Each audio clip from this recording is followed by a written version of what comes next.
Hello, everyone. We have two sets of news going on today when it comes to Ukraine. One is the world maybe kind of sort of starting to react, maybe sort of seriously, to what the Russians are doing in Ukraine.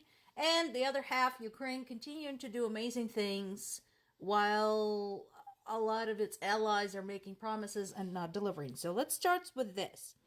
So this is on the Guardian website if you want to look it up. ICC issues arrest warrants for Russian commanders who were planning strikes on Ukrainian energy grid.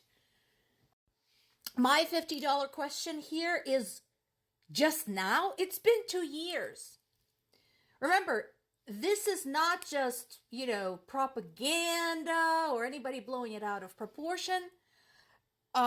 The fact of Russia's continued attacks on the energy grid is well documented by sources around the world, including Russia, because they said in the winter we're going to freeze them out, in the summer we're going to fry them out, and we just keep going. Russia is still controlling Zaporizhzhia nuclear power plant, where they put landmines every fucking where next to nuclear reactors. So this is a thing. It's been a thing for a long time. So the fact that International Criminal Court is only now getting around to issuing arrest warrants for people responsible for this is kind of, mind-boggling. Like, what needs to happen? Does that power station actually need to blow for it to sink in for everybody? What are we waiting for?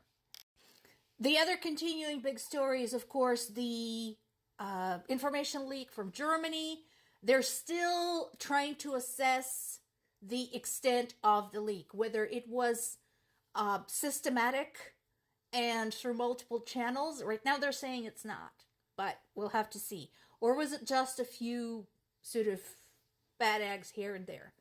In either case, Germany is supposed to be one of the most sophisticated country when it comes to its military-industrial complex. Germany and Poland both are considered to be top-notch in Europe in that respect. So the fact that this happened, this information leak happened, is not encouraging. It's like, what is going on, guys? You do know better, so how did you let this happen? Similar but different, U.S. appears to have a similar problem. This is from Kyiv Independent. So what happened, there was an Air Force employee, a civilian employee, who apparently also leaked classified information about the war in Ukraine. So this person has been arrested, and I'm sure there's a lot of very tough questions that are going to be asked. But again, what is happening, guys? I work in healthcare, and it is pounded into our heads daily. Do not ever post anything related to your job on the internet. Never. Nothing that can involve the patient's name, nothing that involves the patient's diagnosis, nothing that involves any kind of procedure, doctors involved, medications, nothing. And we're in healthcare. So we have individual security to mind. These people are in charge of national security. What the hell? Russia is cracking down on foreign reporters, accusing them of what they call meddling. And I'm like, look who is talking. These are the people who have not only meddled in other countries' elections, including U.S. election, but also admitted doing so and declared that they're going to continue doing so for as long as they are capable.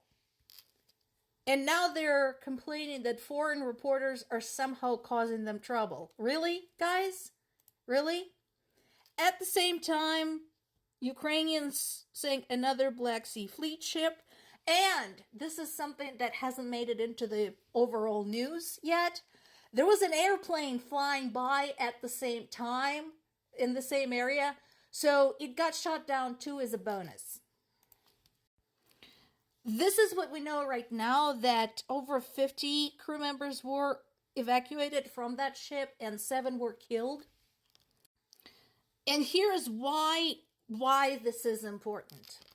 So for a very long time, especially at the onset of the war, Ukrainian military already started making plans how to deal with Russian Black Sea Fleet. Why? Because it's a floating base. It's a place from which drones can be launched. It's a place where troops can be transported. It's a place where supplies can be transported. And it's all right there. Look at the map. Look where Black Sea is and where Russian coast is versus Ukrainian coast. So, and of course, Crimea is still a hot spot.